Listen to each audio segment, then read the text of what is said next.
मौत का गम नहीं है, मौत का गम नहीं है, गम तो ये है आप भी तो मेरे पास नहीं। मौत का गम नहीं है, गम तो ये है आप भी तो मेरे पास नहीं। तेरी आगोश में जा निकले ऐसा मेरा मुकद्दर नहीं। अपने गसून छोड़ के, अपने गसून छोड़ के कुछ तो लाश को हुस्न मिल जाए मेरी। अपने गसून छोड़ के कुछ तो लाश को हुस्न मिल जाए मेरी। डाल दो अपने आंचल का, डाल दो अपने आंचल का टुकड़ा मेरी मैयत पे, क्योंकि मेरी मैयत पे चादर नहीं।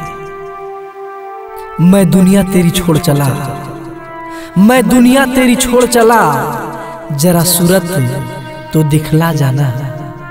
मैं दुनिया तेरी छोड़ चला, जरा सूरत तो दिखला जाना।